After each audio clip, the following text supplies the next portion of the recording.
Boa noite, amigos da Rádio Boa Nova, programa Cristo Consolador.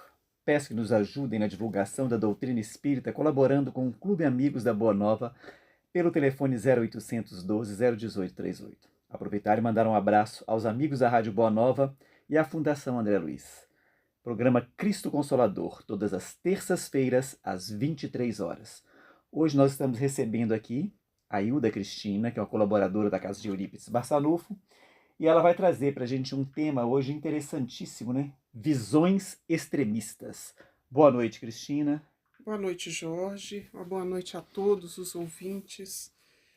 Agradecemos pela oportunidade de estarmos aqui mais uma vez e esperamos, né, que o assunto de hoje vai nos ensinar cada vez mais a trilhar o caminho, né, da doutrina espírita, que estamos aí já adentrados dentro, né, desse aprendizado tão claro, né, Jorge, que nós precisamos tanto, e uma bênção, uma misericórdia para a gente poder sermos aprendizes da doutrina.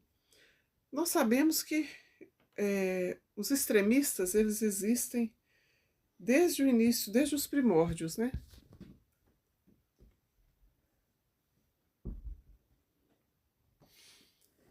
Então nós sabemos, né, Jorge, que sempre houveram extremistas de todos os tempos, inspiradores de lutas, de revolta, né, que produziam desarmonia, inquietação no grupo social, no meio ali em que viviam, né? E nós vamos descobrir pouco a pouco o que vem a ser um extremista, qual que é o sinônimo de um extremista para a gente conseguir compreender o tema. É alguém excessivo, extravagante, extremo, radicalista, o terrorista, né? Aquela pessoa que faz tudo assim ao modo dela, né? O significado de extremista, frequentemente associado ao dogmatismo, ao fanatismo. O fanatismo está vinculado também ao extremismo, né? E as tentativas de imposição de estilo e modo de vida. Às vezes a pessoa quer impor aquele estilo dele, o modo de vida dele a outrem, né? Tem que ser da forma dele, né? Não pode ser da forma do outro, não. O termo extremista refere-se a uma pessoa que adota posições ou ideologias radicais, geralmente em relação a questões políticas, religiosas ou sociais. Então, nós podemos encontrar extremistas em todos esses âmbitos, né? Mas o nosso foco é o religioso, né? O espiritual. Um extremista é alguém que defende e promove ideias ou ações extremas. Muitas vezes ele não considera as consequências, né? Ele defende aquelas ideias extremas ali, mas ele não tenta ter uma visão além para saber que consequência que vai ter aquela defesa ali. É tentar impor ao outro o que ele mesmo acha que é certo, né? Eu acho que algo é certo, eu vou tentar impor ao Jorge daquela forma, né? Eu não procuro ter um entendimento para saber se aquilo ali procede, compreender que o Jorge tem a capacidade dele de raciocínio, de busca, de direcionamento, né? De razão, de lucidez. Eu quero impor o meu jeito. O Divaldo Franco, ele esclarece para a gente que a intolerância, ele fala que a intolerância que é doentia, até o radicalismo é um passo, né, audacioso, que envolve a mente dominada pelas paixões sórdidas e perversas. A mente atua em praticamente tudo, né, Jorge? Então está aí também atuando nos casos extremistas, né? Porque a pessoa intolerante, ela tem dificuldade de aceitar pensamentos, sentimentos, comportamentos diferentes, né? O intolerante, ele não tem essa paciência, essa capacidade. Ele costuma se afastar das pessoas que têm diferentes visões e filosofias. Então, por isso, o Divaldo acredita que ele defende, né, essa teoria de que o intolerante doentio, né, o radicalista, ele está com a mente dominada ali pelas paixões terrenas, né, pelos atos perversos. Então, por isso, a causa das visões extremistas, né, das ações extremistas aí. Então é importante a gente ter equilíbrio para saber se a colocação do outro é realmente extremismo. Tem essa parte toda, né? A gente tem que ter também o equilíbrio, porque às vezes a pessoa não está sendo extremista.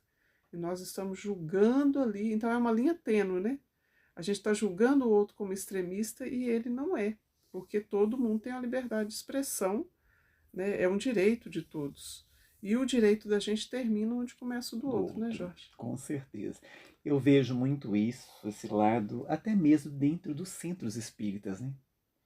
Às vezes você tem ideias novas, É, você tem boa vontade, quer trazer as ideias novas, mas aí você bate com as pessoas mais antigas, os exatamente. fundadores, como eles já acostumaram naquela linha, o medo que eles têm, eu não sei se é de que a ideia nova vá ser melhor, né, ou medo de arriscar, faz com que eles, né, chamem, né, essas pessoas que têm essas ideias novas de extremistas, né, de revolucionários, Justamente. A pessoa é colocada num patamar em que ela não que está, ela não está. Quer dizer, ela né? quer o bem da instituição, ela quer o Isso. melhor para a instituição, porque ela está tendo uma visão diferente. Eu levo muito isso, que eu não, uma frase do Papa Francisco que me, assim, que para mim foi uma coisa perfeita, que ele falou: nós precisamos tirar a Igreja Católica da Idade Média. Uhum. Então nós também precisamos tirar o centro espírita do século passado. Nós precisamos começar a trazer coisas novas, por quê? Porque se a gente continuar por essa linha que nós estamos levando, nós só vamos agradar quem? As pessoas mais antigas. Uhum. Mas nós precisamos da juventude. Então, como que eu vou atrair a juventude se eu só tenho a oferecer coisas que não interessam a eles? Eu tenho que começar a trazer um pouco do que interessa a Atraí-los. eles, né? A gente ir mesclando os dois para que torne atrativo para eles. Porque senão eles vão vir, vão chegar, não tem nada que interessa a eles, eles não voltam. Aí o que vai ser do centro espírita quando nós desencarnarmos? Quem vai tocar? Ô Jorge, é um fato. A gente precisa evangelizar as crianças, os Justamente. jovens, né? Isso sempre foi algo que sempre houve nas casas espíritas. Nós mesmos É, passamos por essa fase aí de evangelização do grupo de jovens, é. né? E tem que ter aqueles meios ali de atrair o jovem, algo jovial que combine com aquele estágio ali do espírito naquele momento, né? A gente compreende o que você está tentando expor aí. E é necessário que tenha, Tem que porque haver os essa jovens de renovação. hoje serão os adultos e os De amanhã. dirigentes de De amanhã. amanhã, E até, né? e até nisso, porque o que os jovens de hoje eles entendem como certo, as futuras gerações já vão achar ultrapassada. Então, essa Justamente. renovação ela vai ter que ser sempre. Ela vai estar sempre renovando para poder, né, a coisa fluir. Ô Jorge, o Espiritismo é uma doutrina atualizada. Então falta aí, na verdade, é o estudo, né? É. A pessoa tem que estudar para poder Porque ter se ali a nós mente porque aberta se para o nós, progresso, né? se nós olharmos, o Cristo foi revolucionário para aquela época. Sim, A ele foi doutrina chamado de revolucionária, revolucionário. a doutrina dele foi É, revolucionária para é, aquela época, é. né? Então a gente tem que Ele entender, gente, ofertou uma lei de de amor no amor, meio daquela situação daquela toda situação ali, toda. né? Então, assim, nós Complexidade toda. precisamos começar, a exemplo É, do Cristo, fazer essa renovação para que a doutrina espírita ela esteja sempre atualizada. Ela tem que estar sempre atualizada. Não que vamos deixar a codificação de lado. Não. Nós vamos seguir a codificação. Mas vamos trazer a codificação para hoje. Porque se nós pegarmos os ensinamentos do Cristo há 2000 anos atrás, eles são para 2000 anos atrás ou o Cristo pegou para hoje? eles são atualizados, né? Eles são As próprias atualizados. As parábolas, né, nos parábolas mostram isso, elas nos vararam mostram o isso. tempo, né? Né? Então, é o que nós precisamos fazer com a doutrina espírita. Ela tem que ser atemporal. Sim, Ela tem que ser uma sempre doutrina sempre atualizados. atualizada. Olha que questão interessante. Toda a doutrina, o evangelho é atualizado, né, Jorge? Assim, Tudo. a questão somos nós, espíritas, né? É. Em geral, que a gente precisa estudar. Nós precisamos desenvolver cada vez mais esse entendimento nosso para a gente ter essa É capacidade aí de de raciocínio, percepção, né? de percepção. Porque nós precisamos evangelizar as crianças, é necessário evangelizar os jovens, para Eu, que se melhore essa é, e, egrégora que está na e Terra, né? você fala, quando você fala dessa evangelização, eu acho interessante, porque eu já fui em algumas evangelizações de casas. Gente, eu vou falar com vocês com sinceridade. Está ultrapassado. Uhum, Aquilo ali, essa evangelização que eles estão fazendo hoje, não chama a atenção dos meninos. uhum, Porque é uma coisa tão infantil, que é aquela coisa infantil para quando eu era criança, quando você era criança. Você está uhum. entendendo? Não é.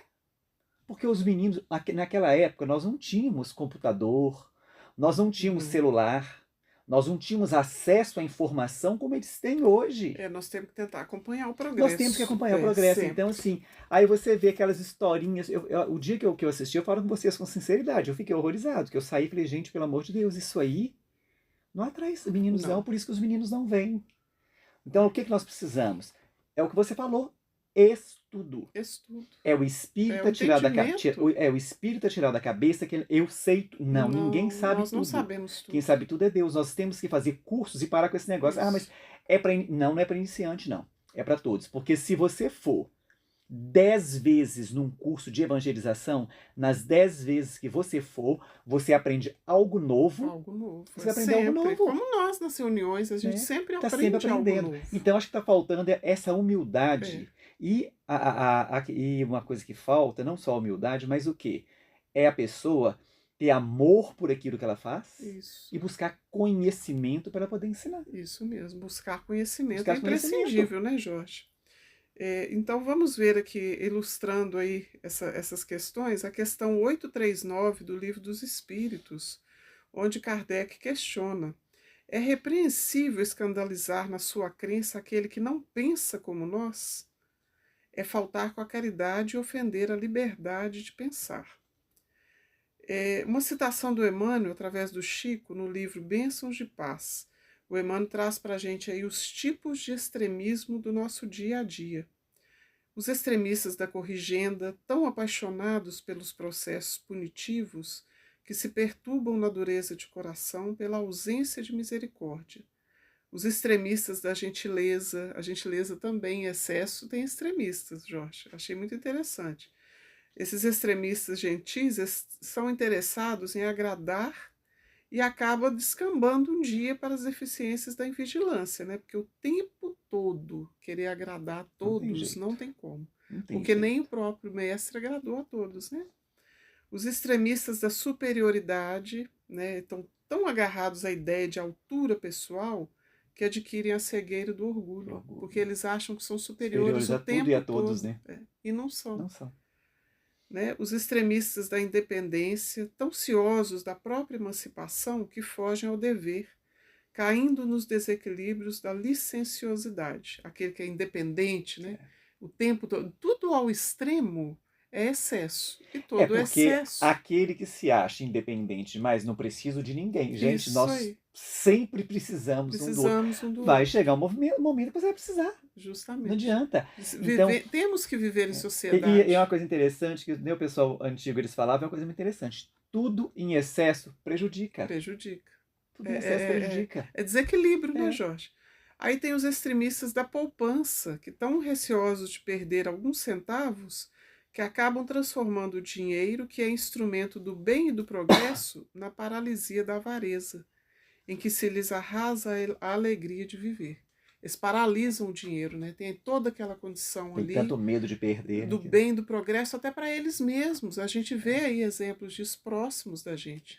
Tem aquela condição financeira para o progresso próprio, mas não progridem. Não progridem porque tem tanto medo de perder. Justamente. É o que a gente mais vê naquelas pessoas que têm condições de curtir a vida, né? Vamos dizer assim. Aproveita e não aproveita por quê?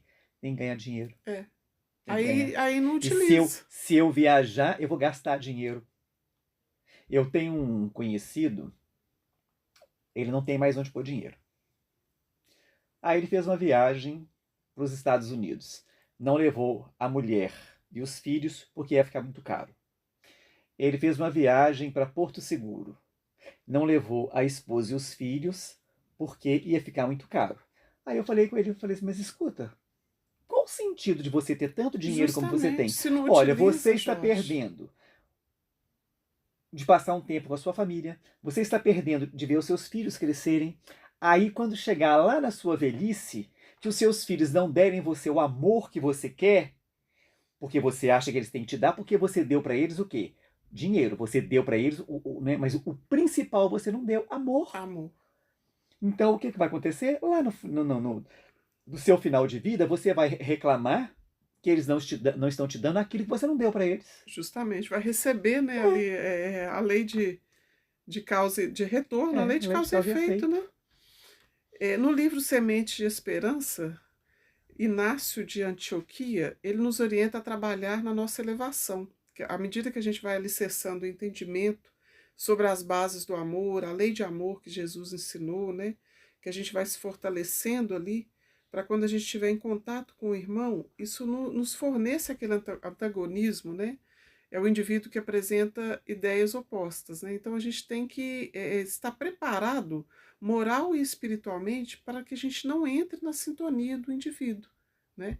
A gente tem que ter esse equilíbrio aí. Se a gente está ali alicerçado na lei de amor, voltados para o estudo, para a edificação do espírito, para a harmonia ali, a gente vai estar com a mente mais equilibrada para poder saber separar essas coisas no momento em que acontece ali, né, Jorge? Com Então a certeza. gente tem que esforçar para aprender através do exercício da lei de amor que resume a doutrina de Jesus. Porque essa lei resume toda a doutrina dele, né? O Paulo de Tarso assegura que o amor deve crescer cada vez mais no conhecimento e no discernimento, a fim de que o aprendiz possa aprovar as coisas que são excelentes. Então nós fomos também lá no Evangelho segundo o Espiritismo, no capítulo 11, no item 8, que é a lei de amor. Né? O que Jesus nos ensinou nessa lei de amor? Uma pequena passagem aqui para poder ilustrar sobre o extremismo aí. O que nós não devemos fazer, né? Que Jesus ensina a gente a não façais aos outros o que não quereríeis que vos fosse feito, mas fazer ao contrário todo o bem que está em vosso poder fazer-lhe. Os efeitos dessa lei são o aperfeiçoamento moral da raça humana e a felicidade durante a vida terrestre. Os mais rebeldes, os mais viciosos deverão se reformar quando virem os benefícios produzidos por essa prática, o amor. Vivenciando essa lei e exercitando diariamente em todas as oportunidades da nossa vida. A serenidade, o amor, a compreensão, o perdão, a tolerância e a fraternidade. Então essa passagem está lá no Evangelho segundo o Espiritismo, codificado por Allan Kardec, onde nos ensina, né, essa prática aí dessas virtudes, né, compreender o próximo, perdoar, tolerar, para que a gente, exercendo assim a fraternidade, nós possamos exemplificar através do amor e da prática da caridade, respeitar as diferentes interpretações de fé, né, perdoar incondicionalmente as perseguições, a maledicência, os julgamentos inescrupulosos. Então a lei de amor ensina a gente assim uma série de coisas, né, Jorge? Porque todos nós somos muito perseguidos, né? A gente é muito julgado ali. E nós temos que ter a tolerância, né, de saber perdoar, isolar-se, né, desses fluidos inferiores que são projetados ao nosso encontro, né? A verdadeira caridade não consiste somente nas esmolas, né? Na caridade sublime ensinada por Jesus, que é a benevolência, né? Então, nós trouxemos aqui que logo no início do cristianismo, também a exemplificação dos primeiros cristãos ali é algo muito forte, que é o exemplo para a gente muito grande, né? Porque eles passaram por muitas provações e venceram, né, Jorge? Exemplificando ali a lei de amor do Cristo até o fim.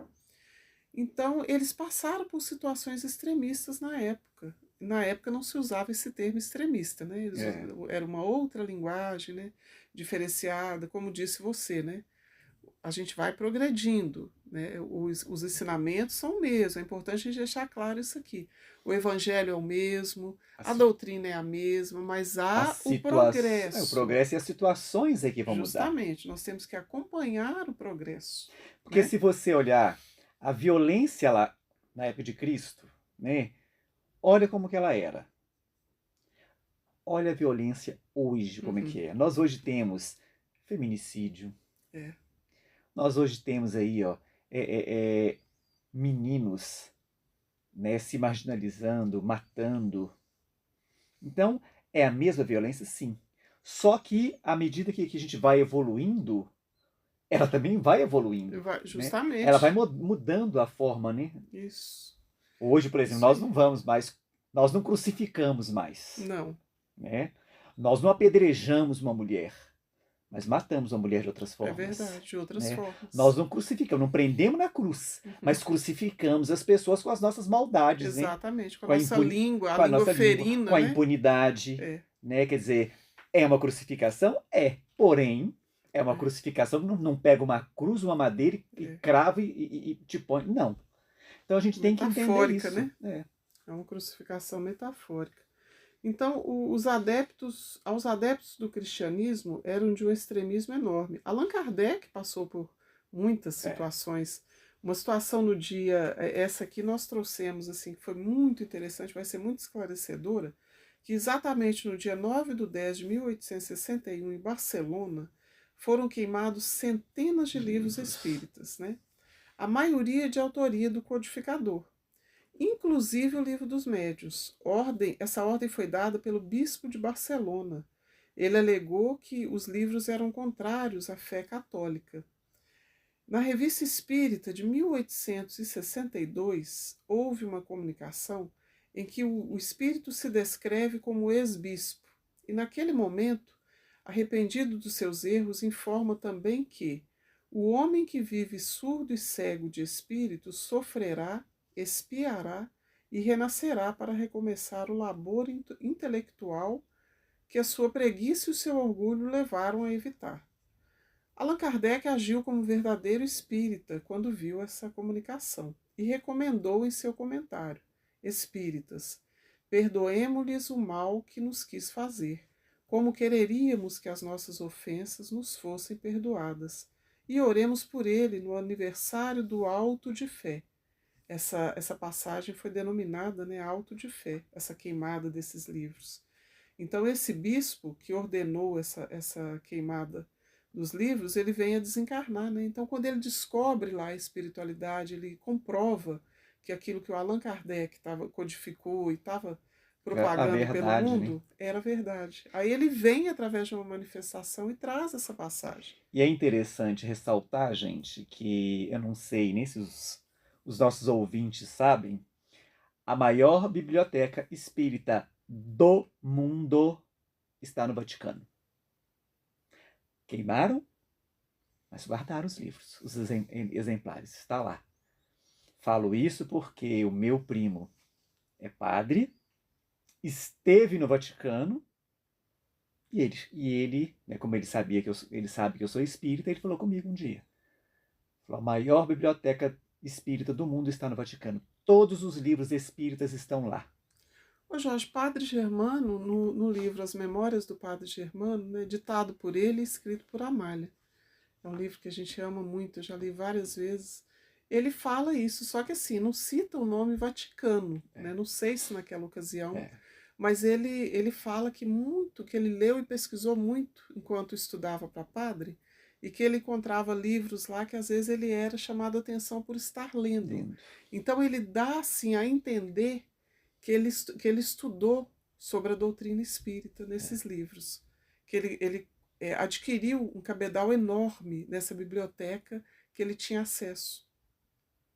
Então, assim, a gente entende que nessas passagens aí lidas várias vezes por nós que eram livros O meu espíritas. primo, Sim. quando ele esteve no Vaticano, né, ele falou, quando ele voltou, ele falou que lá tem uma biblioteca extensa de livros espíritas. Interessante, né? Então, Kardec pede aqui para a gente não guardar rancor e trabalharmos as nascentes do nosso coração para nunca figurarmos em posições extremistas e intolerantes. Dialoguemos com todos e defendamos a doutrina espírita no campo das ideias, sem fazer acepção de pessoas, grupos ou instituições. Recordemos também Jesus diante de visões extremistas. Claro que Jesus passou por várias e várias situações, né, extremistas ali. Então, para a gente recordar Jesus e compadecer do próximo, assim como ele mesmo fazia o tempo todo, né? Porque o próprio mestre esteve muitas vezes cercado dessas posições extremistas, porém detetor da lei de amor, senhor absoluto de todas as virtudes, lidava com essas situações. Jesus para ele, assim, era um ato constante, né? Lidar com essas situações, com aquela pureza dele, perfeição, o tempo todo ele tinha esses ataques extremistas, né, Jorge? Imagina que situação, né? Então a gente precisa aprender com a prática do evangelho, do espiritismo, né, a amar. Aqui e ali encontramos inúmeros doentes que se candidatam ao auxílio da ciência médica, Mas em toda parte, igualmente, existem aqueles outros portadores de moléstias da alma, que precisam do socorro do espírito, né? Que é o mais, assim, o mais delicado, né? Porque a saúde do corpo, você sana ela com medicação, com repouso. Agora, a saúde do espírito, às vezes leva séculos para a pessoa readquirir aquela saúde, né, Jorge? Você conseguir estar Então, em paz com a sua consciência. justamente, é onde precisa entrar aí, né, a nossa tolerância, a gente tentar bravamente essa prática de É lei do uma coisa amor que aí eu de acho Jesus. interessante, eu não me lembro quem foi que falou essa frase. Que ele falou o seguinte: é melhor você ser ofendido do que ser o ofensor. Sim, sem dúvida. Então é muito melhor. É muito melhor a gente ser o ofendido, É, porque você imagina ferir alguém? é. Muito triste. O Chico falava muito isso. Ferir alguém é muito triste. É preferível que sejamos nós, né, os machucados, do que ferir o próximo. Que a gente nunca faça isso, porque nós que estamos aí estudando dentro da doutrina, né, já nessa prática, porque é diária, eu tenho certeza que todos os espíritas, né, ou a grande maioria, a cada entendimento que adquire no dia a dia, numa leitura de página, no estudo que assiste, tenta colocar isso em prática, né? Com certeza. Porque é o que um espírita verdadeiro deve fazer o tempo todo, né? É o que o Kardec fez, né? Ensinou pra gente aí, Eu deixou acho aí. assim, quando você se torna espírita, quando você quer realmente trilhar esse caminho, você começa a ter outra visão. Eu vou citar eu, por exemplo. Como você sabe, eu fui vítima, né, de uma violência, de uma tentativa de assalto, como eu não tinha nada para levar. Me espancaram, quebraram meu braço, eu tive que fazer uma cirurgia, coloquei os pinos, dói demais. Mas eu vou falar uma coisa com você com sinceridade. Eu não tenho nenhum sentimento por quem fez isso comigo. E nem deve, Sabe, Jorge. não tenho nenhum É, sentimento, porque não quero mal, não. eu não desejo mal para eles, e falo com sinceridade, em nenhum momento, desde que isso aconteceu comigo, eu nunca tive um sentimento de raiva, um sentimento de ódio. Simplesmente, gente, eu vou falar com vocês, eu não sei se eu estou anestesiado com essa questão. Mas eu não tenho sentimento para com essas pessoas. Jorge, é porque no fundo do seu âmago, do seu espírito, pode ser que é uma necessidade do seu É, espírito. Você sente que ali poderá ser que você quitou alguma é, coisa. Quando a gente fica em paz, é. assim, quando algo Então, assim, acontece. tanto que eu tive a oportunidade por de pessoas quererem revidar, que eu reconhecesse as pessoas. Eu falei, não quero, não quero. Não, a prova passa a ser sua. Eu não quero carregar isso das minhas costas, entendeu? De saber que de repente uma pessoa que fez isso comigo, né, numa hora de raiva, as pessoas vão agredir, vão bater, pode fazer coisa pior do que fizeram comigo. E isso envolve o plano Então, espiritual, assim, eu vou carregar. possivelmente desencarnados, Eu vou desequilibrados, carregar nossos isso? irmãos, né? Não, não vou carregar. Eu acho que essa Não, justiça cabe a a Deus. Deus, Cabe a Ele. justamente. Porque se foi um resgate, você Eu resgatou. resgatei. É. E quanto mais você sente dessa forma que você está explicando para a Eu, é, gente, é a única coisa assim que eu tenho foi que um amigo meu chegou para mim, nós conversando, e pegou e falou comigo, Flávio, tem um recado para te dar. Eu falei, qual, Flávio? Era para você ter desencarnado. Mas como você está vinculado ao bem, então a espiritualidade achou melhor deixar você mais um tempo aqui. Então, não, mas aquele momento ali era o momento da sua desencarnação. Então, essa foi a resposta também. Então, vamos continuar, né? justamente, a gente deve sempre agradecer a misericórdia de Deus, Jorge, seja sim ou não, né, Com desencarnando certeza. ou ficando, né, a misericórdia de Deus é muito grande na vida da gente o tempo todo. Então vamos falar um pouquinho sobre o extremismo religioso, que é o nosso foco maior, Esse é o né? pior de todos, né, gente? Então, A mas intransigência religiosa. justamente é o que nós estamos precisando muito aprender, né? É, Mas aquele que aborrece a seu irmão está em trevas, e anda em trevas e não sabe para onde deva ir, porque as trevas lhe cegaram os olhos. 1 João, capítulo 2, versículo 11. Na questão 671 do Livro dos Espíritos, né, Allan Kardec pergunta ali para os espíritos: o que devemos pensar das guerras santas? Eles respondem: o sentimento que leva os povos fanáticos a exterminar o mais possível para serem agradáveis a Deus, aquele que não compartilha das suas crenças, pareceria ter a mesma origem que aqueles que os excitava outrora ao sacrifício dos seus semelhantes? Eles são levados pelos maus espíritos e, guerreando com seus semelhantes, vão contra a vontade de Deus, que disse que se deve amar seu irmão como a si mesmo. Todas as religiões, ou antes todos os povos, adoram o mesmo Deus. Tenha ele um nome ou tenha outro, porque eles fizeram uma guerra de extermínio, porque sua religião é diferente ou não alcançou ainda o progresso dos povos esclarecidos? Devem se esclarecer e devemos procurar lhes fazer conhecer sua doutrina pela persuasão e pela doçura, e não pela força ou pelo sangue. Então está envolvido ali nesse processo de guerra santa, de extremismo religioso, os nossos irmãos desencarnados, né, Jorge? Que estão ali ainda longe, né, desse equilíbrio, desse aprendizado, né? O extremismo religioso é uma pessoa que adota uma postura radical e fanática em relação à sua religião. Ele leva suas crenças ao extremo, muitas vezes recorre até à violência. Acreditar que sua visão religiosa é a única correta. Interpreta de forma distorcida os textos sagrados e doutrinas religiosas. Exemplo, nós temos o exemplo aí da Ivone Amaral no livro Nas Voragens do Pecado, né, que faz parte de uma trilogia muito interessante dela, que o espírito Charles dita, né? É a passagem de 3 encarnações dos mesmos espíritos, trazendo ali um conhecimento muito grande para nós.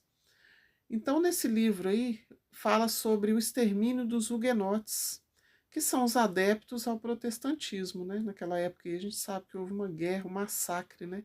Que foi ordenado na ocasião pela rainha Catarina de Médici. Ficou registrado até na história geral, né, como uma das maiores calamidades, né, Jorge, que foi perpetrada na época aí. E tem alguns livros espíritas, né, que fala sobre essa passagem. Os Sinos Tocam, por exemplo, conta sobre isso. Foi um grupo liderado por um fanático religioso conhecido como Capitão da Fé. Na época, quem liderou esse massacre foi esse capitão, que era tido até como um bom homem, um homem generoso, de bons costumes, porém fanático. Né? Então ele instigou e fez com que, e liderou, né, esse massacre aí. Ele era um fruto da época, em que a fé era separada do amor do Cristo. Então a fé não tinha ainda, não tinha fé raciocinada, não tinha ainda, né, esse amor de Jesus vivenciado. Então, impunha-se tudo pela violência, como também foi Paulo de Tarso, né, antes do encontro com Jesus ali na estrada de Damasco. Né, ele era também um extremista, né, até encontrar com Jesus ali. Temos também a história de Jan Hus, né, um dos precursores da Reforma Protestante, um sacerdote tcheco queimado vivo. Né?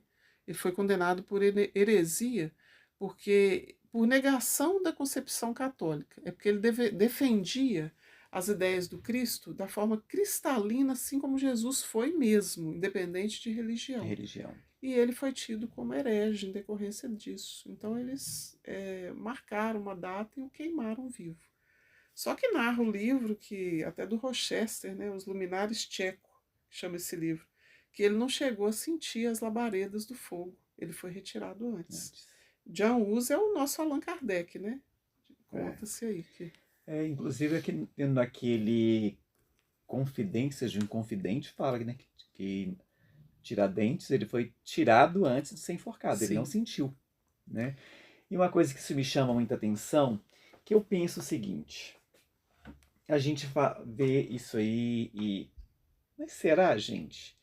Jesus voltasse hoje, com as mesmas ideias, será que as religiões hoje aceitariam? Será que não fariam mesmo?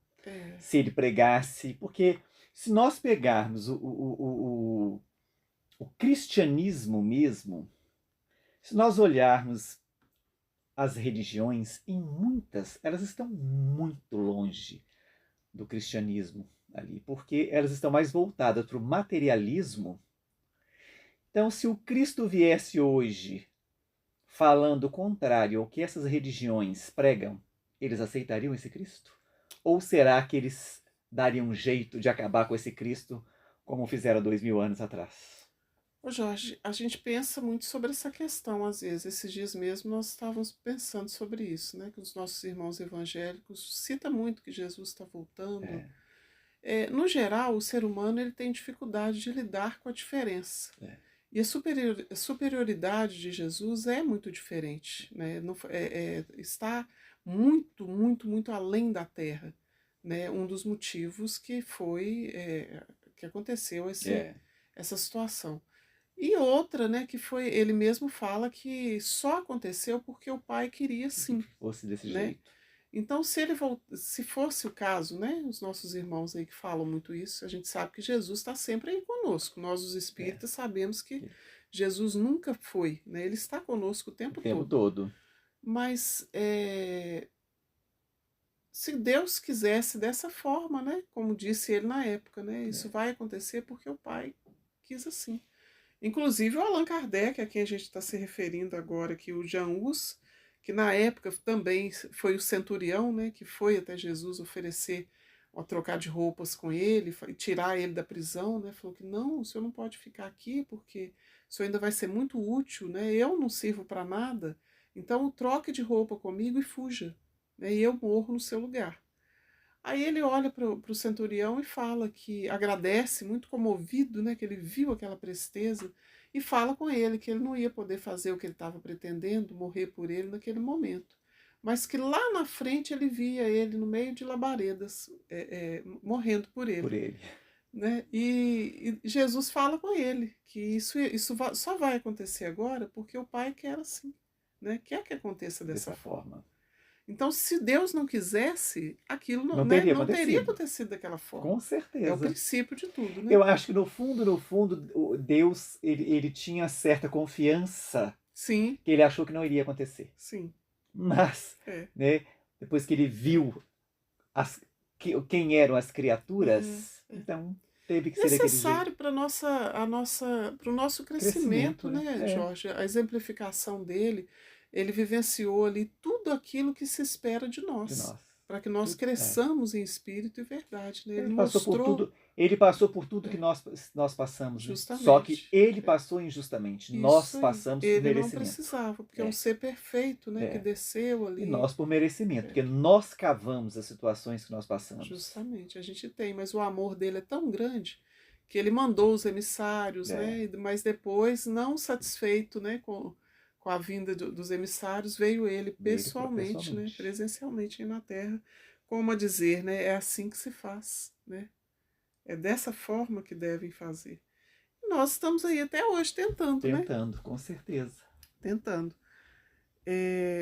Então, as doutrinas materialistas trazem em si o princípio da sua própria destruição.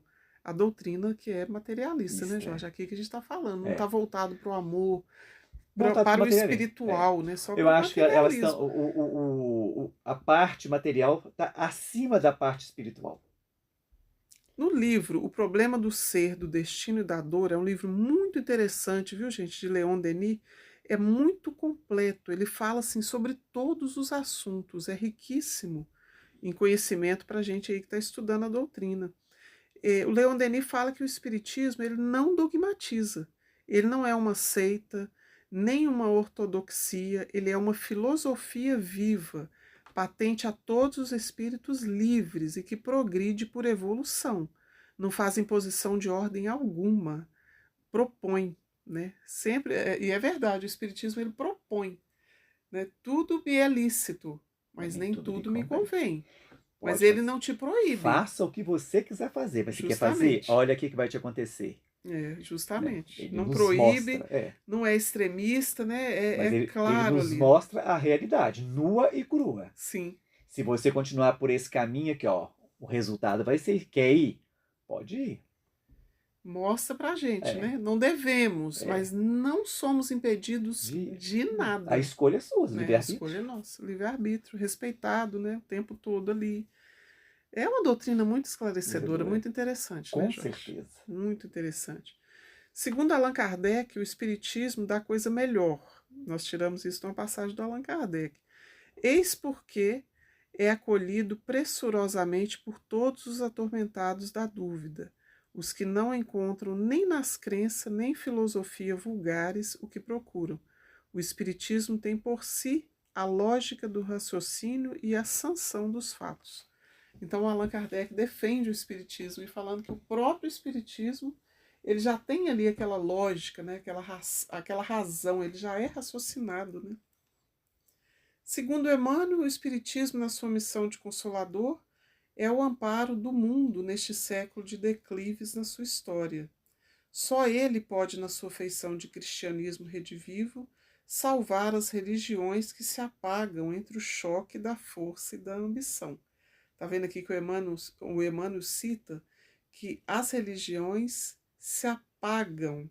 Né? O que é apagar? Né? Vai ali apagando, apagando, sobre o choque da força e da ambição, né? Do egoísmo, da vaidade, do domínio, apontando aos homens os seus verdadeiros caminhos. O Espiritismo, ele aponta aos homens o verdadeiro caminho. Ou seja, né, está apontado ali, cabe ao homem seguir o Ou não, verdadeiro né? caminho ou não. A escolha é sua, né? Nessas ações extremistas, nessas reformas que você citou, da necessidade aí de evangelização dos nossos jovens, de estudo de todos nós, para que a Nossa. gente tenha entendimento de toda essa beleza que foi dada para a gente, Conhecereis a verdade e a vos verdade libertará. vos libertará.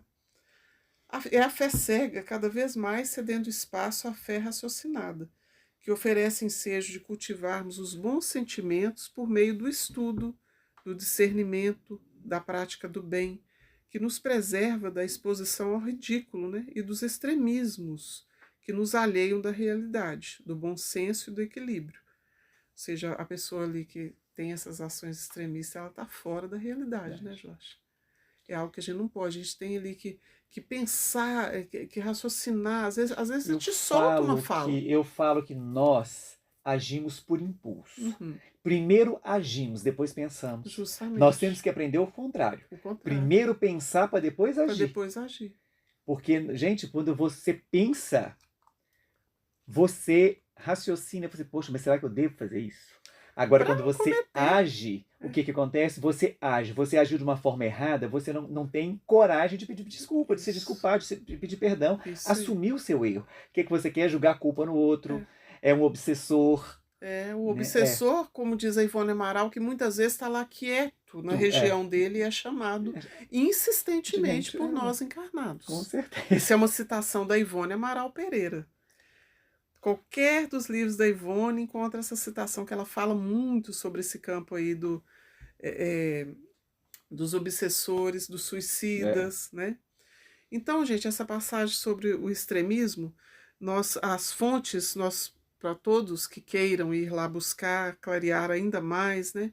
O Livro dos Espíritos, Gênese, Céu e Inferno, Evangelho segundo o Espiritismo, Nas Voragens do Pecado, de Ivone Amaral, Horizontes da Mente, de João Nunes Maia, por Miramês, e A Caminho da Luz, de Chico Xavier, por Emmanuel.